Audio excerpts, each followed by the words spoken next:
This time next week, Southern Illinois will be on a flight going out to Provo, Utah to kick off the 2024 season, which means this is our last position preview as a Saluki radio crew, as today special teams is the spotlight alongside my partners in crime, Mike Trude and Pat Poore. I am Luke Martin. Let's start with the special teams unit. And Mike, of course, we go back to Idaho last year. And look, it's not to beat a dead horse, but this is a Saluki team where if they execute on special teams, who knows how long that season goes last year. Yeah, without question, and that was a problem all year long. When you are only 9 for 16 kicking field goals, you don't make one over 40 yards all year long, and your opponents are 16 for 20 in field goal makes, it's a huge difference. And special teams, they say, is a third of the team, and last year it really brought this ball club down. Well, on the other side of it too, Coach Poore, as you've been around it, special teams can impact really big games, especially those FBS games, which Southern's going to be in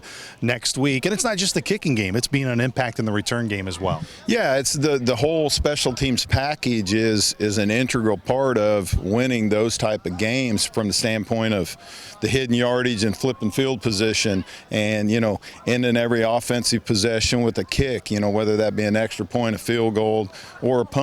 But a lot goes into it. A lot more goes into it than just actually when you see the kick. And that's the big part of what you're trying to get accomplished through camp is that trust factor of your solid protections.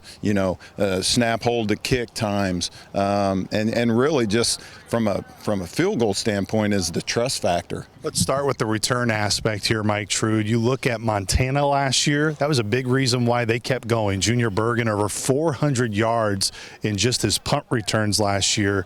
He had 4 total special teams touchdowns. 2 of them came in the postseason. Southern hasn't had anybody return 100 yards or more on punts since Javon Williams did it back in 2020. The last 2 years combined doesn't even get past 90 yards in terms of punt return yards. When you look at the returners, when you look at this team, can Southern possibly return a punt back for a touchdown for the first time since Craig Turner did it back in 2006? I mean, you would like to think so. You have the athletes in place. Again, as Pat was talking about, you have to have that trust factor. As a coach, when you send that guy back there to receive the punt, a lot of times you're telling him, just fair catch it. We know we're going to get good field position. Don't try anything fancy, just get us field position. But at some point, you want that trust factor to say, hey, Tay Marrero or Kay Lewis or whoever's going to be back there, they just need one broken tackle, and they can take it to the house. But you have to have that confidence in them, the confidence in your blocking scheme. The whole package has to come together, and with Southern, it just hasn't come to fruition since Craig Turner. It's been a really popular talking point across college football, Coach Poore, in terms of getting guys who can do all 3 kicks. It's becoming way more popular. We see it within our own league with Hunter Dustman at South Dakota State.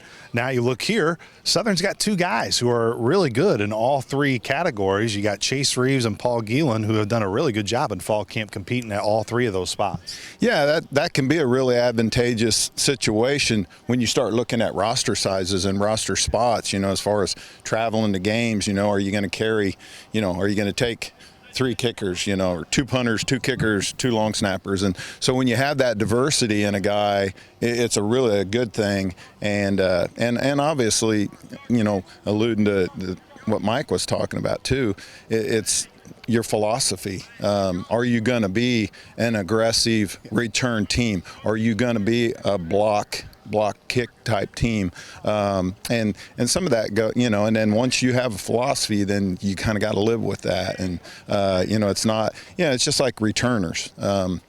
That's a trust factor too. Who you put back there, you got to trust that they'll catch it and they'll make good decisions.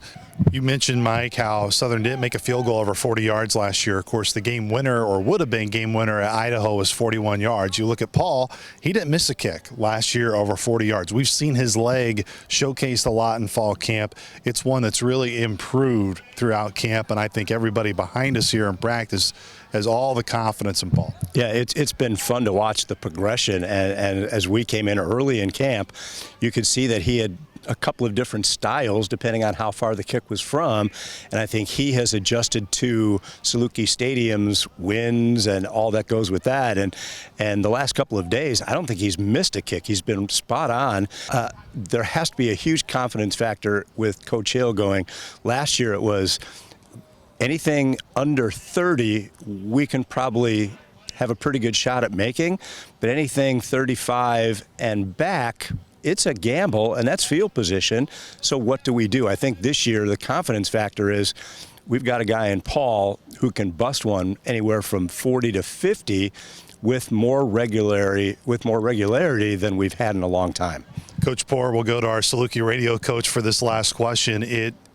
The fall camp portion of the training camp schedule ended last Saturday, so you kind of have this week here to get acclimated with classes, to also probably start putting in that game plan a little bit more for BYU.